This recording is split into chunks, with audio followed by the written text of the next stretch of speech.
June 4th, 1942. Midway, Atoll. It's just past 0430 hours. The first tendrils of morning light hesitantly creep over the Pacific horizon, as if reluctant to expose the secrets the night has concealed. A band of pale gold washes across the eastern sky, gently illuminating the edges of the heavy, scattered clouds that hang low above the atoll. The air is heavy and humid, clinging to the skin, but each gust that sweeps across the shallow coral reefs carries a hint of coolness, the breath of a vast ocean poised to explode. On the island's northern edge, Corporal Daniel Harris, a Marine radioman, stands outside the operations hut, stretching his stiff shoulders as he gazes out toward the open water. His uniform is already damp with perspiration, and his boots are coated in fine coral dust. The air on Midway is thick with the smells of fuel, salt, and seabird droppings, punctuated by the rustling of palm trees, the distant crash of surf, and the constant, low hum of generators. But beneath these familiar sounds, something else is present, an almost tangible tension that Harris feels like a taut wire beneath his ribs. He glances toward the runway, where the engines of B-17 bombers are sputtering to life in the cool dawn air. Each coffin rumble sends vibrations through the metal siding of the nearby huts. Ground crews shout to one another, their voices strained, terse, their focused energy unable to mask their exhaustion. They've been up most of the night, preparing for whatever horrors will emerge from the darkness with the rising sun. The Japanese fleet is out there, somewhere. Not a rumor, not a possibility. A certainty, and no one knows exactly when their planes will appear. A seabird cries overhead, its wings slicing through the humid air. Harris turns back toward the radio shack as the door bursts open, casting a warm pool of lamplight onto the ground. Commander Cyril Simard emerges, his cap pulled low over his brow, his jaw set in a hard line. In the early light, his face seems carved from stone, yet a flicker in his eyes betrays the immense pressure bearing down on every man on this island. They are the front line. They are the last, fragile barrier separating the Japanese carrier force from the Hawaiian Islands beyond. A gust of wind sweeps across the atoll, carrying with it the faint, wavering throb of engines. Almost too soft to be real. Harris freezes, his breath catching in his chest. The sound fades into the morning haze, then returns. A pulse, then another. A rhythm that belongs neither to the seabirds nor the surf. From the tower, a voice cracks through the stillness, rough and urgent. Possible contacts bearing 3 to multiple formations.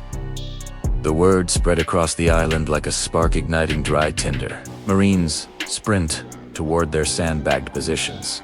Crews rush toward the flight line, kicking up coral dust that glitters in the early light. The Navy's PBY, Catalina seaplanes, moored offshore, rock gently as the wind shifts, their hulls groaning softly. Somewhere beneath the tropical calm, beneath the shimmering lagoon and pastel dawn sky, lies the weight of a moment that will decide the fate of the Pacific.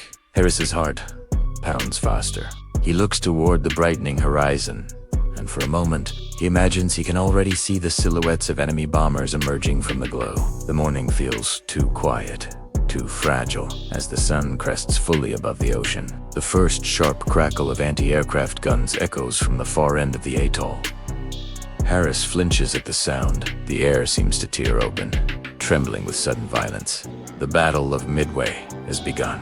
By the time the sun has climbed a hand's breadth above the horizon, the full weight of the moment settles over Midway like the heat radiating from its runways. Every man on the atoll knows this is no isolated strike or probing raid. This is the blow Japan has been preparing since the Coral Sea clash weeks earlier, a decisive move designed to lure the last of America's carriers into a trap and complete what Pearl Harbor began. In Tokyo, Admiral Isoroku Yamamoto believes the Americans are still struggling to recover, still reeling from the devastation of December. He believes Midway, this small, sandy outpost at the edge of American power, can serve as irresistible bait. If the United States rushes to defend it, Japan's carrier fleet, the very heart of its naval might, will crush whatever opposition appears. But thousands of miles away, American planners have already cracked Japan's coded communications, piecing together fragments of intercepted messages inside cramped offices at Pearl Harbor. They know roughly when the attack will come. They know roughly where. And they know that if Japan seizes Midway, the next advance could sweep dangerously close to Hawaii itself. For the first time since the war began, the United States is knowingly walking into a trap. Yet this time, they are preparing their own ambush. On Midway, the Marines and Navy crews are unaware of the details of this intelligence victory. They don't know how narrowly America avoided missing the crucial signals, but they sense the shift. The island has been reinforced, emplacements strengthened, and planes serviced through sleepless nights. Pilots move with the hollow-eyed intensity of men expecting to fly into something they cannot fully comprehend. They cross the airfield with the quick, purposeful strides, adjusting straps, checking oxygen masks, and tapping their pockets to ensure their lucky keepsakes are still there. Few words are spoken. The morning air carries too many unspoken questions. By the time the sun has climbed a hand's breadth above the horizon, the full weight of the moment settles over Midway, like the heat radiating from its runways. Every man on the atoll knows this is no isolated strike or probing raid. This is the blow Japan has been preparing since the Coral Sea clash weeks earlier. A decisive move designed to lure the last of America's carriers into a trap and complete what Pearl Harbor began. In Tokyo, Admiral Isoroku Yamamoto believes the Americans are still struggling to recover, still reeling from the devastation of December. He believes Midway, this small, sandy outpost at the edge of American power, can serve as irresistible bait. If the United States rushes to defend it, Japan's carrier fleet, the very heart of its naval might, will crush whatever opposition appears. But thousands of miles away, American planners have already cracked Japan's coded communications, piecing together fragments of intercepted messages inside cramped offices at Pearl Harbor. They know roughly when the attack will come. They know roughly where. And they know that if Japan seizes Midway, the next advance could sweep dangerously close to Hawaii itself. For the first time since the war began, the United States is knowingly walking into a trap. Yet, tis Tim, they are preparing their own ambush. On Midway, the Marines and Navy crews are unaware of the details of this intelligence victory. They don't know how narrowly America avoided missing the crucial signals, but they sense the shift. The island has been reinforced, emplacements strengthened, and planes serviced through sleepless nights. Pilots move with the hollow-eyed intensity of men expecting to fly into something they cannot fully comprehend. They cross the airfield with quick, purposeful strides, adjusting straps, checking oxygen masks, and tapping their pockets to ensure their lucky keepsakes are still there. Few words are spoken. The morning air carries too many unspoken questions. Far out over the Pacific, 3 American carriers, Enterprise, Hornet, and the battered Yorktown, miraculously repaired in a frantic race against time, slice through the water at flank speed. Their decks are crammed with aircraft, wingtip, and crews hustle between them with fuel hoses, ammunition boxes, and navigation boards. The men aboard these ships know they may be outnumbered. They know the Japanese strike groups are larger, their pilots more experienced, but they also know they are not blindly searching. They are hunting. The Japanese carriers, spread across the vast expanse of the Northern Ocean, move with an air of confidence, born of months of unbroken victories. Their decks gleam with rows of bombs and tightly secured torpedoes. Officers stride across the flight decks with sharp precision, their expressions calm and assured. The Kido Butai has never failed. They carry the momentum of Pearl Harbor, the Indian Ocean, and conquest across half the Pacific. To them, Midway is not a gamble, but an inevitability. Yet hidden beneath that confidence lies a crucial weakness. They believe the American carriers are nowhere near this patch of ocean. They believe the element of surprise is theirs alone. As the first Japanese planes sweep in toward Midway, the 2 fleets remain invisible to each other, separated by miles of empty Pacific. They move like shadows preparing to collide, guided by assumptions about who holds the initiative. For Japan, it is the conviction that the United States remains on the defensive. For America, it is the quiet certainty that knowledge, hard-won, coded, analyzed, has shifted the balance even before a single bomb has fallen on a carrier deck. On Midway's northern beach, as the first bombs begin to fall, Corporal Harris ducks behind a dune, the sand trembling beneath him. He doesn't know precisely how many planes are overhead. He doesn't know that 3 American carriers are already maneuvering into position to strike back. But he feels the truth in his bones. The Pacific is shrinking, and both sides are about to discover who has misjudged the other. Dawn on June 4th brings into sharp focus the faces of the men who will shape the destiny of the Pacific. On the Japanese flagship Akagi, Admiral Kiichi Nagumo stands at the rail, his uniform coat fluttering in the faint morning wind that sweeps across the deck. He is a man of even temperament, molded by a lifetime of discipline and duty. Yet today his eyes betray the weight of the decisions that already burdened him. The pressure to obliterate the American carriers is not merely strategic, it is deeply personal. The Kido Butai has been his responsibility since Pearl Harbor, and each triumph has only intensified the expectation that he will deliver another. Far to the east, aboard the USS Enterprise, Admiral Raymond Spruance studies a map inside a dimly lit plotting room. He assumed command only days earlier, thrust into a role he never anticipated. The hum of ventilation fans blends with the soft scratch of pencils on charts as officers update the latest reports. Spruance's face remains composed, almost impassive, but his mind races, weighing fragments of intelligence, glimpses of enemy movements, and the critical importance of timing. He's not a carrier admiral by training, yet he bears the responsibility of safeguarding the Pacific Fleet. In a cramped radio hut on Midway Island, Commander Joseph Rochefort leans over a desk cluttered with intercept sheets. He wears a bathrobe against the morning chill, his hair disheveled from a night spent decoding fragments of Japanese transmissions. He knows that his team's work, quiet, unseen, has shaped everything the American fleet is now attempting. The realization that Midway is the enemy's target brings him a mix of relief, pride, and profound anxiety. If he is W-wording sailors will die because of a miscalculation he can never undo. Aboard the Japanese carrier Sōryū, young decans move between parked aircraft, tightening fuel caps and adjusting bomb cradles. Many are barely 20 years old. They laugh quietly among themselves, oblivious to the danger closing in from beyond the horizon. Their confidence stems not from arrogance, but from a string of victories stretching from the Indian Ocean to the Coral Sea. They have never experienced defeat at sea, never witnessed a carrier struck by a bomb, never seen an air group vanish in a fiery explosion. On the American side, Ensign George Gay of Torpedo Squadron 8 sits silently beside his aircraft on the deck of the USS Hornet. He checks his maps again, although he already knows them by heart. The morning air tastes of engine oil and salt spray.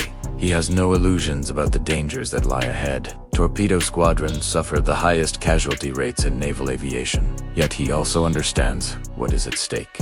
If the Japanese carriers survive this day, Midway may fall, and the balance of power in the Pacific could shift irrevocably in Japan's favor. Everywhere, men carry doubts they dare not voice. Japanese pilots worry about fuel reserves and long flight distances. American commanders fear that their strikes will arrive too late or in scattered formations too small to make a difference. And across both fleets, the aircrews breathe deeply as they prepare for the day's missions, each knowing that the next few hours may determine not only their fates but the course of the entire war.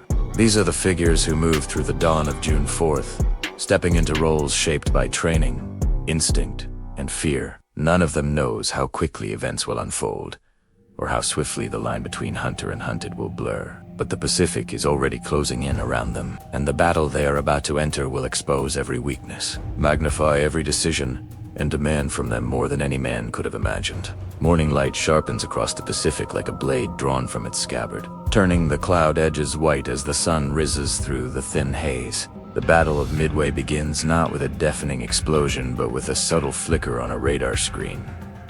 A faint pulse echoing inside the dim, cramped operations bunker on the Atoll. At 5:34 a.m., a Marine radar operator leans closer, frowning at the growing cluster of blips approaching from the northwest. The hum of the radar set fills the room. Sweat beads between his shoulders despite the cool air. He swallows, reaches for the phone, and delivers the words that will reverberate across every runway. Warship and carrier within striking distance. Large formation of enemy aircraft inbound. Above the bunker, on Midway's northern airfield, Low-hanging clouds drift like veils as the first shadows sweep across the lagoon. A warning siren wails, piercing the dawn with a long, rising howl. Marines scramble to their positions, their boots pounding along the sand-packed paths between engines coughed to life, belching blue exhaust smoke that hangs low and heavy in the humid air. Pilots sprint with helmets under their arms, climbing into cockpits, still damp from the night's condensation. Mechanics yank chocks free. Propellers whirl into action, slicing the air with hard metallic whines. At 6 a.m., even before the first American fighter clears the runway, the horizon erupts with a long, dark line of Japanese aircraft diving out of the sky. The formation is precise and dense, a descending grid of Aichi dive bombers and Nakajima torpedo planes flanked by the quick, darting shapes of Zero fighters. The sound reaches Midway like an approaching thunderstorm, a layered roar of engines shattering the morning stillness. Anti-aircraft crews move with practiced efficiency. Breech block slams shut. Shell casings clatter. Rangefinders whir. The first guns opened fire with a violent crack that shakes the ground beneath their boots, sending bursts of black flak peppering the pale sky. The Marines work with practiced rhythm, although their hands tremble slightly at the wrists. Heat from the barrels washes over them in waves. Spent shells bounce across the platforms, rolling into the sand with faint hissing sounds. Inside the cockpit of a Marine Wildcat fighter, Lieutenant Richard Freeman wipes condensation from his canopy with the back of his glove, his breath fogging the glass. He pushes the throttle forward and feels the engine surge. The aircraft shudders, dragging itself down the short runway. Toward the churning Pacific beyond, he sees the first Japanese dive bombers break formation overhead, their wings catching the sunlight like silver knives. The scream of their descent pierces his headset, even before the bombs begin to fall. Moments later, the island erupts. Explosions rip across the airfield in rapid succession. Dirt, fuel, and twisted metal erupt skyward, forming roiling black and gray clouds that billow along the runway. The shockwaves slam into Freeman's fighter just as it lifts off the ground, throwing it sideways and sending vibrations through its frame. He grits his teeth, muscles straining as he keeps the stick steady. Behind him, the operations building takes a direct hit, with splinters and concrete fragments fountaining outward in a deafening roar.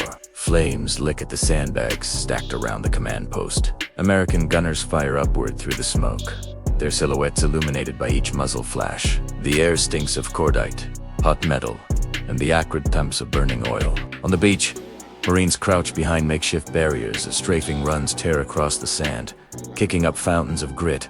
One Marine shouts orders as he drags a wounded comrade by the shoulders, their boots carving deep furrows in the dirt. The wounded man gasps through clenched teeth, blood spreading across the back of his shirt. At sea, beyond the reach of the rising smoke, the Japanese carriers maintain their slow, steady course. Their decks shimmer in the morning light. The returning Midway strike group forms up for landing, guiding their damaged aircraft toward the waiting crews. Flight deck officers wave bright paddles in sharp, practiced motions. The air smells of gasoline and salt. Below the wooden planks, Ordnance teams work feverishly to move bombs and torpedoes back into storage as Nagumo considers his next move. But the first clash, this initial, brutal test of American resolve, belongs to the defenders of Midway. The island trembles under the weight of the assault, but it endures. Marines continue to fire even as smoke blankets their trenches, even as buildings collapse around them. Pilots still manage to get their battered fighters into the air, and in the growing light, as the Japanese formation regroups for another pass, the men on Midway understand something they hadn't fully believed until this moment. They can stall the attack. They can slow the enemy down. They can buy time. Somewhere beyond the horizon, American carriers are moving into position. They're coming, but for now, on this scorched strip of sand and coral, the first clash continues with fire and steel and grit, marking the beginning of a battle that will reshape the Pacific. The smoke above Midway drifts into long, ragged banners as the first Japanese wave pulls away, leaving behind a scarred strip of coral, cratered runways, and men coughing through the acrid haze. The assault has lasted only minutes, but the airfield feels transformed, shaken, gouged, yet stubbornly alive. A faint wind pushes the smoke, toward the lagoon, revealing silhouettes. Marines hauling ammunition crates. Medics kneeling beside wounded airmen. Mechanics sprinting toward the few fighters that survived their takeoffs. The voices on the ground are strained, urgent, echoing through the ruined revetments with a rhythm born of desperation. In the command bunker, the air is thick with dust and sweat. The lights flicker from concussion damage. A radio man adjusts his headset with shaking fingers, scribbling on a pad as faint transmissions filter through the static. Behind him, Midway's commander, Colonel Harold Shannon, leans over the plotting table, his jaw tight, his eyes tracking the positions of the enemy carriers. The moment his men can pinpoint them, the bunker feels cramped, hot, almost airless. Shannon steadies his breathing, knowing that every decision he makes in the next hour will reverberate across the Pacific. On the runways, pilots climb from cockpits still vibrating from recoil and the shock of near misses. Lieutenant Freeman pulls off his helmet and wipes blood, someone else's blood, off his sleeve. The smell of burning aviation fuel clings to everything, permeating his clothes, his hair, even the back of his throat. A crew chief jogs toward him, shouting above the thunder of artillery. "Te have fuel. They have ammunition. If his plane can still fly, and it can, they need him back in the air." Freeman nods silently and climbs back into the Wildcat, his hands moving automatically across the controls. Across the lagoon, the seaplane base prepares its own response. A PBY Catalina warms its engines, the twin propellers sending shimmering waves across the water. The crew climbs aboard carrying clipboards, binoculars, and the weight of a mission that could alter the course of the battle. They are to shadow the Japanese carriers, radio their positions whenever possible, and survive long enough to do it again. The crew chief slaps the hull twice, a ritual gesture, before stepping aboard. The Catalina begins to taxi into deeper water, leaving a widening trail. At 7 a.m., the first American counterstrike forms up in the sky above Midway. The mixed force of Marine dive bombers, Army attack aircraft, and Navy torpedo planes looks mismatched, improvised, almost desperate. The pilots know their odds. Many have been flying these outdated aircraft for months, wishing for newer machines that never arrived. But this is what they have. Engines scuff, sputter, then roar as the formation climbs into the broken clouds, heading northwest toward a still uncertain location. Inside one of the torpedo planes, a young pilot named William Chase adjusts the straps of his harness with clumsy, numb fingers. He is sweating heavily, despite the thin, cool air. The cabin smells of oil, stale coffee, and something metallic, sharp, like the temps of fear. Chase pulls a folded scrap of paper from his sleeve notes he wrote 2 nights before. Under lamplight, in a tent that now lies in ruins, he presses it back into place and focuses on the horizon. If he thinks too long, he knows he will freeze. The Japanese carriers continue their preparations, seemingly oblivious to the approaching danger. Below decks on Akagi, crewmen struggle to reload torpedoes and reset bomb racks. The clang of metal tools echoes through the dimly lit compartments. Officers shout orders, beads of sweat forming on their foreheads. They have no idea that American aircraft are already inbound. They believe they hold the initiative. They believe the island is nearly neutralized. Above them, the flight deck teams drag fuel hoses across the planks, the unmistakable scent of aviation gasoline trailing behind them like a warning no one recognizes. On Kaga, a junior officer writes 3 quick lines in his small notebook before returning it to his breast pocket. The handwriting is tight, neat, unwavering. He writes of duty, the Emperor, and the inevitability of victory. He writes because he feels a pressure inside his chest he cannot name. He writes because something in the air feels wrong, as if the morning light carries a faint tremor. But he closes the notebook and pockets it. There is no room for hesitation on a flight deck. At sea, the distance between the two forces shrinks, though neither side yet senses the other's presence. The American strike groups fly low, skimming the wave tops to avoid detection. Salt spray streaks their windshields, glinting in the rising sun. The pilots grip their controls tightly, pushing their machines forward through turbulence and fatigue. Each mile feels heavier than the last. The Pacific stretches endlessly, Yet the horizon seems to draw closer, tighter, more menacing. Midway's defenders watch them go, knowing what this flight means. Mechanics stand in silence, some with grease still staining their hands. Marines pause to look upward through the drifting smoke. They cannot follow. They can only wait. A few men cross themselves. Others murmur quiet prayers into the wind. The rumble of departing engines sounds like a heartbeat leaving the island. Inside the command bunker, Shannon receives a new set of notes from the radio man.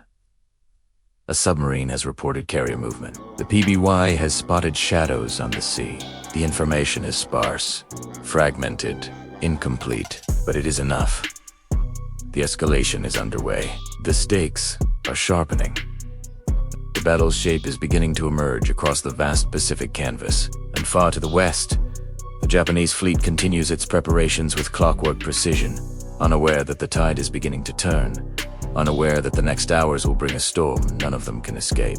The morning sun climbs higher over the Pacific, but the light does little to pierce the haze of uncertainty spreading across both sides of the battle. On the bridge of the USS Enterprise, Admiral Raymond Spruance stands with his hands clasped behind his back, his eyes fixed on the rolling horizon. The ship moves steadily through the swells, her deck vibrating with the hum of aircraft engines warming up for another launch. Spruance's face is calm, almost stern, but beneath the surface a precise calculation is unfolding. Every decision he makes carries the weight of the Pacific War itself, and the air around him feels thick with the pressure of the unseen enemy. In the ready rooms below, pilots sit strapped into their gear, while crewmen hand out last-minute updates. The smell of coffee mingles with the scent of oil and metal. A chalkboard lists headings that may already be outdated. Some men lean forward, elbows on knees, staring at the floor. Others whisper to each other, trading quiet speculation about the Japanese carrier's position. Lieutenant Commander Wade McClusky paces between rows of chairs, feeling the hum of adrenaline tightening his chest. He knows the enemy is out there. He knows the ocean is hiding their silhouettes just beyond reach. All he needs is the smallest clue. On Midway, a PBY skims low above the water, fighting turbulence as its crew scans the sea with strained eyes. The radio man listens to the faint static crackling through his headset. Then, through the static, a voice breaks in. Thin, scratchy, but unmistakable. Flights of enemy ships sighted. The coordinates fade in and out of clarity. The pilot demands they be repeated. The second transmission is clearer. The crew exchanges quick glances. The coordinates are farther north than expected, pushing into territory not yet searched. The pilot radios the report and turns toward a new vector, his heart pounding with the first real breakthrough of the day. Aboard Akagi, Vice Admiral Kichi Nagumo studies his own reports with mounting frustration. Intelligence officers gather around him, gesturing at hand-drawn diagrams covered with notations. Arrows and numbers marked the charts, yet the Japanese officers remained convinced Midway posed a significant threat, even suggesting a second strike might be necessary. Admiral Nagumo, however, knew the reality. His flight decks were a chaotic scene of rearming aircraft, bombs precariously stacked, torpedoes meticulously aligned, and fuel lines snaking across the wooden planks. Reconfiguring for another attack would consume precious time. The air in the command room grew heavy, mirroring the rising tension simmering beneath the surface. Nagumo rubbed his temples, a sense of ambiguity creeping into the battle. Below deck, in the cramped hangars of the Kaga and Sōryū, teams worked relentlessly. The narrow corridors were thick with heat, fumes, and the pervasive smell of sweat. Steel tools clanged against metal. Voices echoed off the bulkheads as men strained to maneuver massive torpedoes into position, their uniforms clinging to their skin. One mechanic paused, gasping for air, before returning to his task with renewed urgency. They all understood the first strike on Midway had been insufficient, and expected the next wave to complete what had begun at dawn, unaware that their window of opportunity was rapidly closing. Aboard the Enterprise, McClusky's air group launched. The deck erupted in a frenzy of motion, shouts competing with the roar of engines as Dauntless dive bombers lurched forward and soared into the sky. The wind immediately seized them, pulling them upward in a steep climb. Sunlight flashed off their canopies as they ascended above the waves in perfect formation. Spray kicked up from the bow, forming shimmering arcs. The carriers below shrank into slender shapes, framed by white water, From McClusky's cockpit, the Pacific seemed impossibly vast. He checked his compass, adjusted the throttle, and guided his aircraft northwest. The Dauntless vibrated as it sliced through turbulent air. The radio crackled with fragmented voices. Minutes stretched into an eternity as the pilot's fuel dwindled, their bodies aching from the strain of the early morning scramble. Sweat dampened their flight suits, despite the cold. Spruance monitored their progress through intermittent radio updates, offering only quiet acknowledgments, but the palpable tension surrounding him was impossible to ignore. Officers exchanged nervous glances, understanding that the war's outcome might hinge on a single report, a fleeting glimpse from the sky. Below, navigators hunched over charts, acutely aware that McClusky's group had flown farther than planned. The risk escalating with each passing minute. One officer swallowed hard as he calculated approximate fuel levels, the numbers looking alarmingly tight. Too tight. But the order had been given. All they could do was wait. High above, McClusky scanned the ocean, searching for any sign of the enemy. His eyes stung from the glare of the sun and salt spray. He pressed his goggles tighter against his face, fighting the dread that they would find nothing, that the Japanese fleet lay beyond their reach. Then, he saw it. A thin wake, cutting across the waves. A lone destroyer moving swiftly northeast, as if racing to rejoin a larger force. McClusky's heart leaped. Destroyers didn't run alone. They escorted carriers. He banked toward the wake. Behind him, the formation shifted like a flock, adjusting to the wind. Hours into the battle, thousands of miles from any coastline, the war edged toward its turning point, not with a grand spectacle, but with the quiet determination of a single pilot following the trail of a single ship across a vast, shimmering sea. The destroyer Arashi tore through the water at flank speed, its bow slamming through swells in a spray of white foam. From McClusky's vantage point, the ship resembled a silver needle threading its way across the ocean. He focused on the wake trailing behind it, a pale scar in the dark water, pointing like an arrow. The realization struck him with absolute certainty. Arashi was running to rejoin the main Japanese fleet, where the destroyer went. The carriers must be. A bank hard, pulling the Dauntless into a sweeping turn. The radio crackled as he announced the new heading. The pilots adjusted immediately, engines roaring as they pivoted in formation. The sudden shift pressed McClusky against his seat, sweat beading at the back of his neck. Fuel was low, time was running out, but they had found the thread in the maze, and he intended to follow it to the end. As the bombers pushed northwest, the cloud cover broke, revealing a panorama that stole McClusky's breath. There, arrayed across the calm Pacific in sharp geometric rows, were the Japanese carriers Kaga, Akagi, and Sōryū.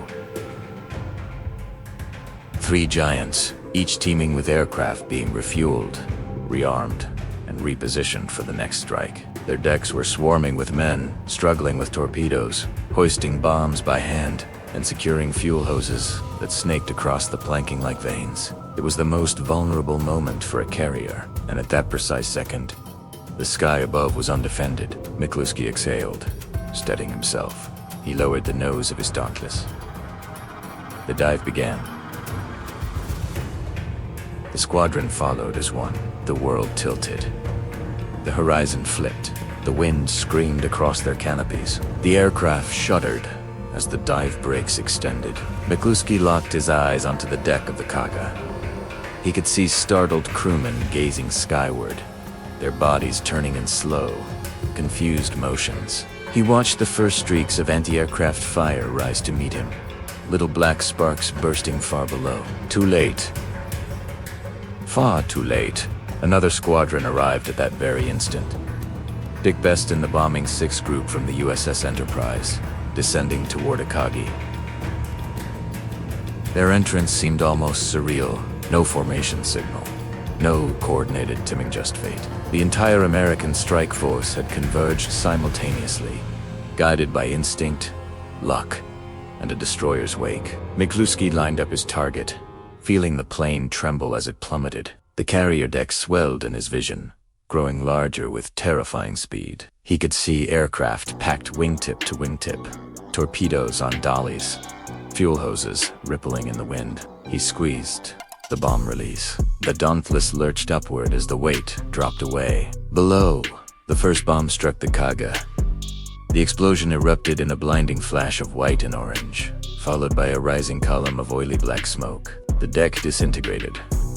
Flames leaped across stacked ordnance. Secondary blasts ripped through the carrier, obliterating aircraft, hurling men into the air, sending shockwaves through the steel frame. The Sōryū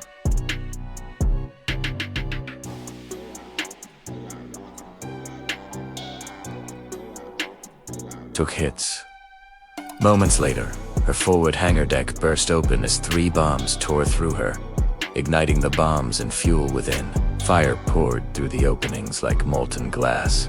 Sailors sprinted across the deck, some leaping into the sea to escape the inferno. Then came the strike that sealed the turning point.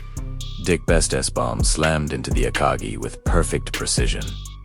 1 bomb, 1 hit, but it found the exact spot where aircraft, fuel, and torpedoes were being cycled. The explosion tore through the heart of the ship. Flames engulfed the flight deck. Smoke billowed out in thick, boiling columns. Officers on the bridge staggered as heat blasted through the windows. Within minutes, 3 Japanese carriers, the core of the Kido Butai, were transformed into floating on the Akagi. Admiral Nagumo stood motionless for a heartbeat, struggling to comprehend the scale of the disaster. The bridge shook violently beneath him. The windows blackened with smoke. The deck below was a rolling field of fire. He watched flames climb the mast like a living entity. His staff shouted orders, but he barely registered them. A lifetime of naval mastery could not prepare him for the sight of his flagship being consumed before his eyes. At the same time, Japanese sailors desperately scrambled to contain the fires, evacuate the wounded, and jettison burning aircraft. Many were coughing, nearly blinded by smoke. Others stumbled across the deck, their clothing smoldering against their skin. The carriers listed slowly, their decks warping from the heat, their steel frames contorting under the force of internal explosions. Down below, men trapped in compartments pounded on bulkheads, their hammering echoing like distant percussion, fading one voice at a time. Above, the American pilots pulled out of their dives, engines screaming as they leveled off at low altitude. McClusky wiped sweat from his forehead, his breath heavy, his heart pounding. He glanced back over his shoulder. The ocean behind was a corridor of smoke pillars rising from the 3 Japanese carriers. The flames crackled even from thousands of feet away. He knew the truth instantly. The Japanese fleet had been broken. This was the moment the war pivoted, not gradually, but in a span of minutes so brutal and precise that the Pacific itself seemed to recoil from the violence. The sky over the Japanese fleet was now a shifting tapestry of smoke and sunlight, the flames below sending up thick, rolling columns that twisted into the mid-morning air. The brightness of the Pacific reflected harshly off the water, broken only by the silhouettes of the burning carriers. The explosions came in waves, deep physical thuds that rattled steel and bruised the lungs of anyone within earshot, even miles away. Sailors aboard the remaining ships felt the concussions ripple through the hull like distant earthquakes. On the Kaga, fire raged unchecked along the flight deck, engulfing shattered aircraft and weaving between fragments of steel. Crewmen staggered through the haze, some half-bent, others crawling, all trying to escape the spreading inferno. A young petty officer, no older than 20, dragged a wounded man by his armpits, boots scraping over metal that had become hot enough to cause burns. A burst of fuel ignited beside them, unleashing a wave of intense heat that forced them back. The petty officer's grip faltered. The wounded man whispered something he couldn't hear over the roar of the flames. He tried again, pulling harder, feeling his palms burn through his gloves. Then another detonation tore through the hangar below, roaring upward like a trapped giant. The deck buckled. The petty officer was hurled off his feet, slamming into a railing that had begun to soften and droop under the rising temperature. He coughed, his face blackened, his eyes watering so fiercely he could no longer see clearly. Around him, figures moved like shadows inside a furnace, each step slower than the last. On the Akagi's bridge, Vice Admiral Nagumo gripped the rail as a fresh tremor rocked the ship. The smell of burning insulation filled the compartment, mingling with acrid smoke, drifting in through shattered windows. Officers attempted to speak, but their words were lost in the cacophony of groaning metal and the crackling of fire below. Nagumo's cap was askew, his uniform smeared with soot. For a long second, he closed his eyes, hearing only the roar of the blaze and the sharp pop of ammunition cooking off in the bowels of the ship. He had once commanded the most feared carrier strike force in the world. Now, he watched its hard collapse before his eyes. Anti-Sōryū flames climbed through the superstructure, leaving men with seconds to choose between the deck and the sea. The sailor clutched the railing, hesitating as smoke engulfed him. He heard a voice shout from behind, urging him to jump. He glanced once more at the water far below, then at the deck splitting open as if the ship itself were being ripped apart. With a hoarse cry, he threw himself overboard, plummeting toward the cold Pacific. The surface rushed up to meet him in a burst of white. He broke through, sinking deep into the shock of frigid water that stole his breath, then kicked upward, gasping when he reached the surface. The carrier loomed behind him like a burning mountain. American dive bombers streaked away to the south, engines droning as they regrouped. Some pilots glanced back, stunned by the towering smoke columns marking their hits. Dick Best felt the adrenaline fading, leaving behind a hollow ache in his chest. The dive had pushed his lungs and ears to their limits. He coughed sharply, tasting blood. Yet when he looked back, seeing the chaos below, he knew the risk had been worth it. The light from the burning carriers reflected off his canopy like flickering embers. Far below, the destroyer Arashi reached the scene, guns firing at shadows in the smoke as she tried to provide cover for the crippled ships. But the effort felt futile. Officers on her bridge exchanged grim glances. The carriers were beyond saving. The fires were too intense, the explosions too violent. They had witnessed the death of a fleet on the remaining Japanese carrier Hiryū. Admiral Yamaguchi received word of the devastation. The heat from the message seemed to radiate through the radio speaker. He stared at the operator, hoping he had misheard, then asked for confirmation. The reply came again, steady and clinical, but it felt like a blade forced between his ribs. Kaga, Akagi, Sōryū, all crippled, engulfed, dying. Yamaguchi turned his gaze toward the horizon, where smoke columns rose like funeral pyres. His face hardened, his jaw tightened. The Hiryū remained operational. She could still fight. He gave the order to launch another strike. The carrier deck sprang into action. Pilots rushed to their planes. Commands echoed across the windswept planking. The crew worked with desperate speed, aware that they might be the last functioning Japanese air group in the area. The tension tightened the air like a drumskin. Every man sensed the stakes, felt the weight of responsibility pressing against his chest. They knew they were flying not to win the day, but to salvage honor from catastrophe. On the American side, Yorktown and Enterprise deck crews raced to rearm their planes. Sweat dripped from the brows of Ordnance handlers as they manhandled fresh bombs into position. The sun stood high now, beating down on the metal decks and heating them enough to sting through their boots. Over the clamor of machinery, a radio operator shouted an urgent report. Another Japanese strike force was inbound. The breakthrough had arrived, but the collapse was not yet complete. Both fleets prepared themselves for the next blow. The Japanese fought for survival and pride. The Americans fought to finish what the morning began. In the thickening smoke of the Central Pacific, amid the flames and the roar of distant engines, the final contest began to take shape.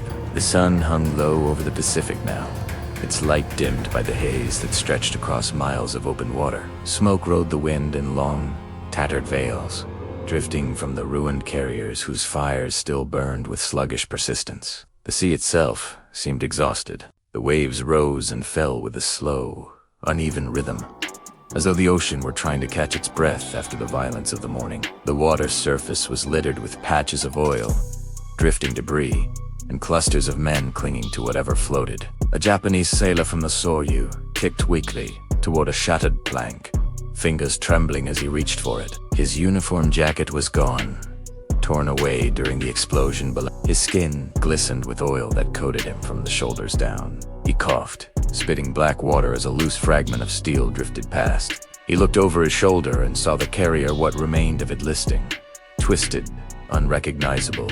Flames crawled along her length, feeding on pockets of fuel. A section of the flight deck folded in on itself like a collapsing lung. The sailor tried to stretch one arm toward the ship, as if reaching for a memory rather than a vessel. Nearby, Another survivor floated on a piece of shattered wing. He was older, maybe in his mid-30s. A bosun who had served since before the war. His eyes stayed fixed on the burning carrier with an expression that carried not only pain but disbelief. He breathed in shallow, rasping pulls, each inhalation coated with the stench of burning oil. Around him, bits of canvas, wooden chocks, and the remains of torpedo carts drifted like the remnants of a vanished world. On the Kaga's doomed hull, a handful of crewmen staggered across the tilting deck, trying to carry wounded men toward the rails. One sailor, his face streaked with soot, attempted to lift an officer whose legs were pinned beneath the collapsed beam. He dug his heels into the deck, pulling with everything he had. The officer murmured something, a request the younger sailor could not obey. Another explosion rippled through the hangar below, and the deck jumped beneath them. A blast of heat surged up, bending the railing nearby. The officer's grip weakened. The youngest sailor froze for a heartbeat, torn between instinct and duty, then leaned down one last time before the smoke forced him back. He staggered away, tears streaking paths through the grime on his face. American pilots returning to the Enterprise banked gently through the rising haze, their canopies reflecting the burning horizon. As they descended, they passed above survivors in the water, but the pilots could do nothing. Their fuel gauges ran low. The engines sputtered with fatigue. Some planes came in trailing thin smoke, engines coughing as the aircraft lined up with the deck. Landing signal officers waved them in with sharp motions, boots planted firm against the wind. Each landing felt like a controlled crash. Wheels slammed onto the deck. Arresting cables snapped taut with metallic shrieks. Mechanics rushed forward even before the propellers fully wound down. Lieutenant Dick Best climbed from his Dauntless, his boots touching the hot deck with deliberate slowness. His breaths came sharp and painful, his lungs tight, his chest burning in a way he could not fully explain. The world seemed to tilt for a moment, the deck beneath him rippling in his vision. He reached out, steadying himself on the edge of the cockpit. A chief petty officer caught him by the elbow, asking if he was hurt. Best shook his head and tried to smile, though his face was drawn and pale. When he turned to look back over the water, he saw only smoke and the faint glint of explosions reflecting off the waves. Aboard the Yorktown, the deck carried the smell of wet rope, aviation fuel, and sweat. Damage control parties moved with grim efficiency, their boots slapping against the metal as they hauled hoses and checked bulkheads. The ship had survived the morning barely. Scorch marks lined sections of the deck where near misses had rained shrapnel across her plating. Medics worked in a makeshift triage area, tending to pilots pulled from the sea and gunners injured during the attack. One young radio man sat with his hands trembling, knuckles scraped and bleeding, eyes unfocused. A corpsman knelt beside him, speaking quietly, trying to coax him back from the shock of witnessing the enemy's carriers erupt in flame. On the Japanese destroyer Nagata, officers stood along the port rail, scanning the water for survivors. The rising smoke painted their faces in uneven shades of gray. The ship moved slowly, engines throttled low, passing scattered rafts and clusters of oil-soaked men. Sailors threw down rope ladders and canvas slings. They shouted to the survivors below, though many were too weak to respond. The water churned as bodies were hoisted upward, each man emerging from the waves coated in black oil that gleamed like tar under the afternoon light. Some coughed violently as they reached the deck. Others lay still, barely conscious. A few did not move at all. Farther afield, the Hiryū continued her lone stand. But the men aboard her heard the distant explosions, saw the columns of smoke marking the deaths of their sister ships. On the hangar deck, a mechanic paused beside an aircraft he was preparing for launch. His wrench hung motionless in his hand. The roar of the engine he had been tuning seemed distant now, muffled by the weight of realization. He stared at the horizon, lips pressed into a thin line, then wiped the sweat and grime from his forehead and returned to his work, because duty still bound him even as hope began to fray. By late afternoon, the Pacific felt heavier, quieter. The screams had faded. The bombs had stopped. Only the soft hiss of burning fuel, the anguished groans of collapsing steel, and the rhythmic slosh of waves against wreckage broke the silence. The battle was not over, but something vital had already been decided. Men clung to rafts. Others knelt on decks stained with oil and blood. Some stared at the sea, unable to process what they had witnessed. Their faces held the truth that statistics could not convey. They had seen the heart of the Japanese carrier force torn open. They had watched the pride of the Kido Butai die in fire. No one spoke of victory or defeat. Not yet. Only survival. Only loss. Only the long shadows cast by the burning carriers as the sun dipped closer to the edge of the world. The light began to fade over the Pacific, turning the sky into a long, dull band of orange-gray. The smoke columns rising from the shattered carriers caught the last glow of the sun, smearing it into darker shapes that stretched across the horizon like black pillars. Evening wind carried the faint scent of burnt fuel and scorched rubber, mixing with the salty breath of the ocean. The waves rolled more gently now, as though the sea itself was trying to settle.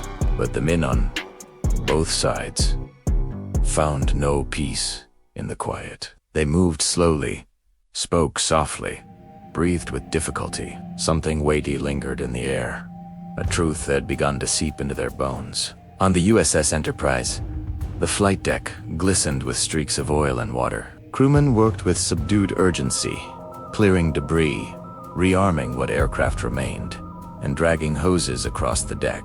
Their movements were slower than earlier, less driven by adrenaline and more guided by exhaustion. Discipline still held, but the men spoke in murmurs, as though they were afraid to break the thin surface of stillness that had settled around them. Below deck, the mess hall was filled with the low hum of voices and the clinking of tin cups. Pilots sat hunched over tables, shoulders slumped, their hands wrapped tightly around their drinks. For the first time since they had launched that morning, they allowed themselves to breathe in full, uneven breaths. Lieutenant Dick Best sat alone for a moment, elbows on the table, head tilted slightly downward. His lungs still felt tight, as though the air was thick with invisible weight. Each breath carried a faint, burning, taste-lingering fumes from the dive that had delivered the fatal blow to the Akagi. He tried to roll the stiffness out of his shoulders, but the tension refused to leave. Around him, the voices of other pilots drifted in and out. A soft laugh, a whispered recount of a near miss. The shaky exhale of a man who had just realized he made it through a day when many others did not. Best closed his eyes briefly and saw a fire blooming across the carrier's deck. He saw jets of flame climbing the rising smoke, the unmistakable flash of violent, ruptured steel. When he opened his eyes again, he breathed out slowly, as though trying to release the metallic taste still clinging to his lungs. In the ready room, Commander McClusky wrote in a small notebook. The pages fluttered slightly with each vibration of the ship. He kept his handwriting steady, though fatigue pulled heavily on his features. His pen moved slowly, capturing observations of the attack. Nothing poetic, nothing dramatic, just careful notes on timing, altitude, release points, and weather. But every so often, the pen paused, hovering above the page. McClusky stared into the middle distance, eyes unfocused, as though he was momentarily pulled back into the sky above the Akagi. He plunged once more into that split second when he committed his Dauntless dive bomber to its harrowing descent. His face tightened, and he swallowed hard, bracing himself before forcing his hand to continue writing. He knew their accomplishment that day would be dissected and analyzed for decades, the story endlessly retold. Yet, in that moment, it felt almost surreal, fragile as a dream. Acknowledging it too loudly, he feared, might shatter the miracle. Aboard the Yorktown, men labored relentlessly to keep the wounded carrier afloat. Fire hoses lay coiled in pools of water, and tools were scattered where they had been dropped during the desperate repair efforts. Sailors moved with weary resolve, inspecting seams, patching hull plates, and tightening bolts. The ship listed slightly to starboard, and the lingering scent of smoke hung heavy in the ventilation shafts. In a corridor near the infirmary, two young sailors sat on the floor, their backs against the bulkhead. One turned his helmet slowly in his hands, lost in thought. The other stared blankly at the deck plates, his breathing slow and deliberate. Neither spoke, for no words were needed to convey the magnitude of what had transpired. Far across the water, aboard the battered U-92, Kapitänleutnant Ernst de Kriegemer read a terse dispatch under the dim red glow of the submarine S. Interior lights. The paper trembled slightly in his hands, more from exhaustion than emotion. Yet emotion was there, simmering beneath the surface, pushing through the cracks in his disciplined facade. The dispatch was brief, its message stuck. Reports indicated the loss of multiple carriers. Confirmation pending. Krugmer reread it twice, his jaw tightening with each pass. Around him, his crew worked in near silence. A machinist wiped oil from a valve, and a young sailor secured equipment with methodical precision. No one spoke of the news, but every man felt the shift in the crew's collective spirit. Something irreversible had occurred. Krugmer lowered the dispatch, letting it rest on his knee. His mind raced, retracing the patterns of the past months, the increasingly difficult sinkings, the swifter responses from enemy escorts, the growing numbers of ships appearing on the horizon. Now, the full weight of the realization settled upon him. The Japanese carrier force, once the most feared naval strike arm in the world, had been crippled in a single day. And if the Americans could obliterate 4 carriers at once, the balance of the war had already begun to tip. He placed the dispatch on the small desk beside him, pressed his palms together, and touched his fingertips to his brow. He breathed deeply, long and slow, attempting to quell the rising sense of inevitability. In Tokyo, messages coursed through the Imperial Navy's channels with somber urgency. Admirals gathered in hushed conference rooms, maps spread across polished tables. The air hung thick with the scent of ink and tobacco, and the walls were adorned with portraits of naval heroes from bygone eras. Officers spoke in hushed tones, their words clipped and grave. One man rested a hand on the edge of the map, his knuckles white with tension. Another adjusted his glasses, though he had already scanned the same line 3 times. No one raised their voice, and no one slammed their fist on the table. The shock was too profound for such displays. The realization grew with each grim report. The Kido Butai had suffered a wound from which it might never recover. Meanwhile, in Richmond, California, the shipyard hummed on through the night. Sparks flew from welders' torches, illuminating their faces in quick flashes of white. The Liberty ships under construction stood in long skeletal roused their steel frames, reaching into the night sky. Workers moved with practiced rhythm, unaware of the full scope of the day's events thousands of miles away. Yet, a few men paused during their shift, wiping sweat from their brows, idly wondering how the ships already launched were ferrying in the Pacific. They could not yet know how decisive this day's victory would prove to be, nor could they comprehend the turning point their labor had silently supported. But the air felt different that night, as if the world had shifted subtly on its axis. Across the Pacific, aboard ships and submarines, in command centers and cramped cabins, thousands of men grappled with the same dawning thought.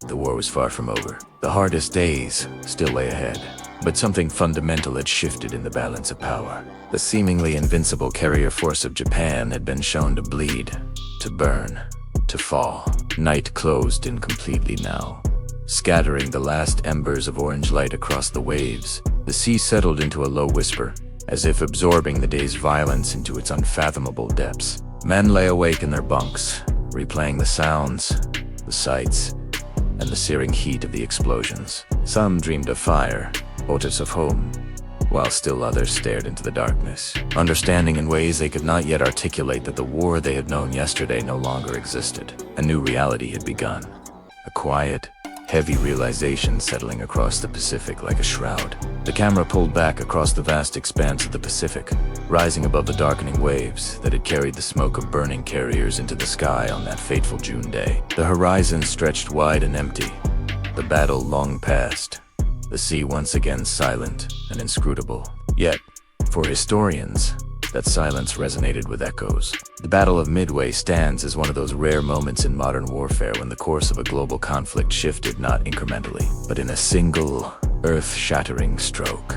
The loss of 4 Japanese carriers and Hiryū did more than cripple the Imperial Navy's offensive capabilities. It wiped out the irreplaceable veterans who had spearheaded the attack on Pearl Harbor and guided Japan through its early string of lightning victories across the Pacific. In the decades that followed, scholars would return to Midway time and again, meticulously analyzing every message transmitted, every miscalculation made, every critical decision seized in those fleeting moments that turned the tide. From the American perspective, Midway revealed the full potential of intelligence, timing, an industrial might converging in one decisive instant. The dive bombers that rained destruction upon the Japanese carriers did not act alone.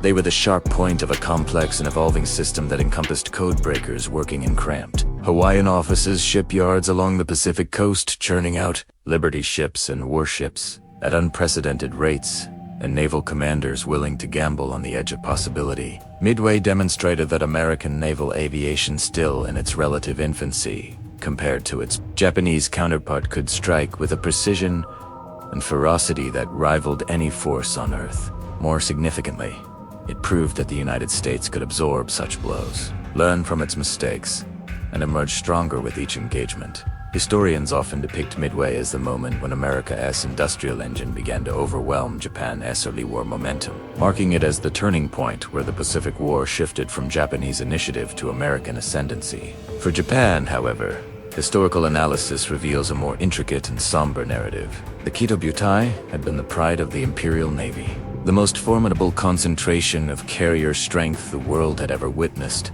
Its pilots were among the most highly trained aviators in history, men who had honed their skills over a decade of conflict in China and Southeast Asia. But Midway exposed a critical vulnerability: Japan's inability to replenish its losses in pilots, aircraft, and carriers at the accelerated pace demanded by the war. The shock of losing 4 carriers in a matter of hours, not over months, not across multiple fronts, but in a single morning, was more than a tactical setback. It was a strategic wound that no amount of courage or discipline could heal. Diaries and post-war interviews revealed the profound sense of foreboding that swept through the Japanese Naval Command. A chilling recognition that the initiative they had held since December 1941 had suddenly slipped beyond their grasp. In the years following the war, historians discovered that Midway also fundamentally reshaped the global understanding of naval warfare. It definitively proved that aircraft carriers, not battleships, would dominate the seas for the remainder of the century. It confirmed that intelligence, quiet, painstaking work conducted in back rooms with maps, radio intercepts, and codebooks could determine the fate of entire fleets. It underscored the importance of flexible command, decentralized decision-making, and the ability to exploit fleeting opportunities. Above all, it taught that wars are not won solely by material or firepower, but by timing, risk-taking, and the willingness to act decisively in that narrow window when circumstances align. Today, Midway Atoll remains a quiet, windswept place. The rusted remnants of wartime fortifications still cling to its shores, and the surrounding waters are calm, offering no visual trace of the violence that once tore across their surface. Yet, visit any naval museum or open any comprehensive history of the Pacific War, and Midway stands as a pivotal chapter and inflection point where the war's trajectory changed with unmistakable clarity.